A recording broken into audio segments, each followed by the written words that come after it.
Jesus himself said Les yeux it. ont vu. He came to give us life and life more Il est venu abundantly. nous donner la vie en abondance.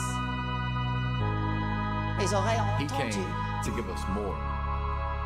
Dieu a encore plus pour nous. Pour ceux qui l'aiment.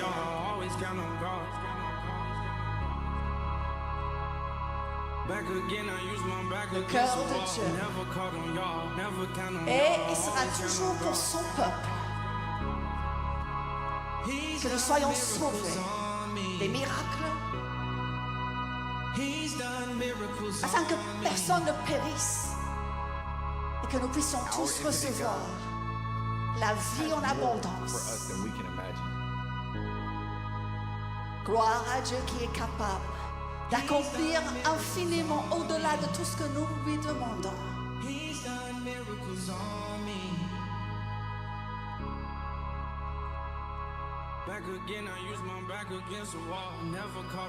Le Seigneur a demandé à Abraham, regarde le ciel et compte les étoiles si tu peux.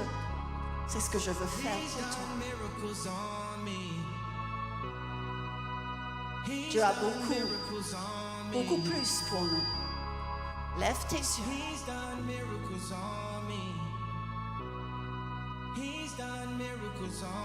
Il a des miracles pour toi. Back again, I use my back against the wall. Never caught on y'all, never count on y'all, always count on God. He's done miracles on me.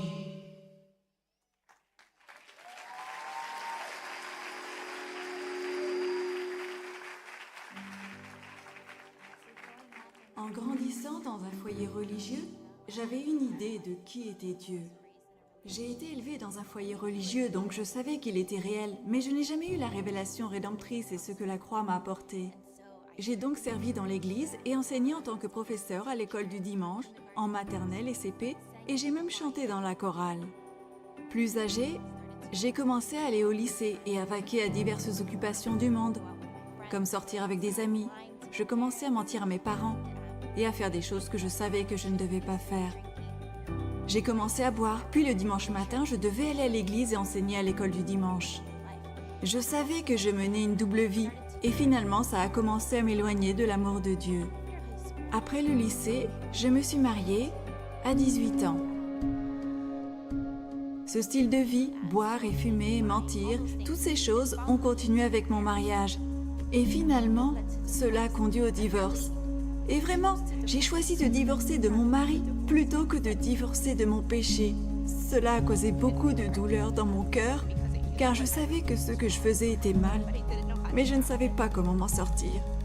En tant que jeune femme ordinaire de 21 ans, vue de l'extérieur, j'avais l'air de vivre un rêve. J'avais le travail que je voulais, je faisais la fête, je travaillais. J'avais la liberté que je pensais désespérément vouloir. Mais ce n'était pas vraiment une liberté. Une de mes collègues de travail m'a parlé de Jésus. Et cela m'a vraiment ouvert les yeux.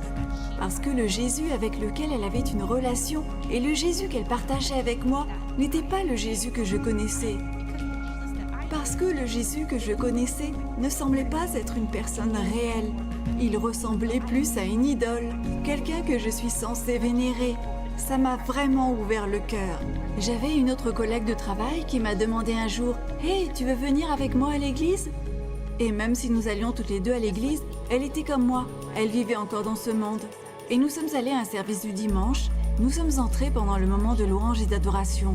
C'était si différent, mais je savais que j'aimais ça. Ainsi, je suis venue pour la première fois à Parole de Vie et j'ai commencé à travailler à un autre poste. Je commençais à visiter les magasins et il y avait une jeune femme. Elle s'appelait Nicole Bertrand et je la formais au service clientèle. Elle m'a invitée à la conférence G12, je crois que c'était un jeudi. Et donc le samedi suivant, je suis allée au Blaisdell Center et le peu de temps que j'y étais, j'ai su que quelque chose était arrivé dans mon cœur. Je ne savais pas vraiment ce que c'était, mais quelque chose s'était produit.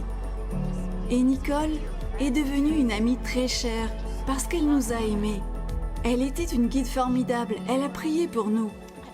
Et maintenant, je comprends vraiment ce qu'elle faisait. Elle semait le meilleur d'elle-même en nous. Je pensais que cette fille est juste trop heureuse, comme un trop plein de joie. Elle était si patiente et aimante envers nous. L'année suivante, nous étions allés à la conférence du dévouement. C'était accessible. Ce n'était pas un lieu qui condamnait la façon dont vous avez vécu en disant que vous n'êtes pas digne. Mais ils enseignaient vraiment des principes de vie. Ils enseignaient l'espoir, ils enseignaient l'amour de Dieu.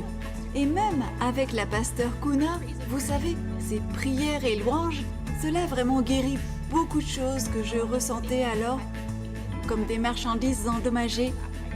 Et j'avais laissé tomber des gens à cause de mes décisions.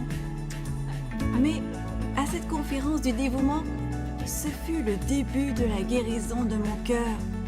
Lorsque j'étais invitée à recevoir Jésus, je n'avais pas l'impression d'en être digne. Je pense que c'est là où se trouvait une résistance. Mais je savais que je le voulais. C'est donc vraiment ce qui a ouvert mon cœur à Jésus pour la toute première fois. On entend des histoires sur le fait que lorsque nous disons oui à Jésus, notre vie change radicalement. Mais pour moi, ça n'a pas été un changement immédiat.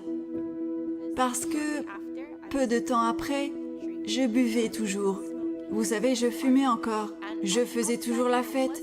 Et il n'y avait pas de preuve évidente que Jésus vivait en moi. L'année suivante, après la conférence du dévouement, c'est devenu l'enfer. J'étais très stressée. Il y avait beaucoup de choses qui se passaient dans ma vie et j'avais l'impression que c'était comme un bombardement.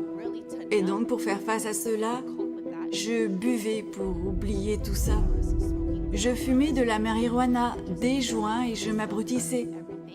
Mais je continuais aussi à lire la Bible. Et au milieu de tout ça, j'ai eu un choc psychologique où mon esprit a littéralement explosé et je ne pouvais plus fonctionner comme une personne normale. Je fumais et j'ai perdu la boule.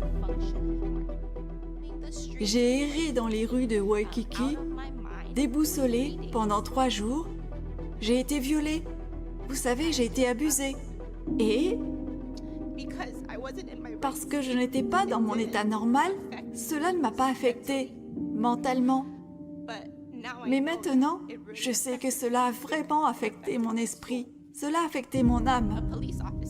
Un policier m'a trouvée et a contacté ma mère. Mes parents sont venus me chercher et cette nuit-là, j'ai été admise à l'hôpital Queen's Medical, dans le service psy. On m'a diagnostiqué une schizophrénie parce que j'entendais des voix et je savais que ce n'était pas ma voix. On m'a diagnostiqué un trouble bipolaire maniaque et aussi une dépression. Il y avait même des voix qui parlaient de suicide. Elles disaient « Ok, tu dois juste aller dans l'océan et y rester. Va dans l'océan parce qu'il y a un monde meilleur pour toi dans l'océan. » Et c'est tellement fou de penser ça. Mais maintenant, je sais que c'était cet esprit de suicide. J'y suis restée là quelques mois pour recevoir un traitement et je ne pouvais toujours pas parler et toutes ces pensées s'emballaient. Mais impossible de parler. J'ai volé le cahier de rédaction d'un des patients. Je suis allée dans une autre pièce et j'ai volé un carnet. Et j'ai commencé à écrire parce qu'il y avait tellement de choses qui se passaient. Il devait y avoir un moyen de les faire sortir. Je ne pouvais pas le faire avec des mots ou ma bouche. Et quand je consulte ce livre maintenant, ça n'a pas de sens. Parce que les pensées étaient interrompues.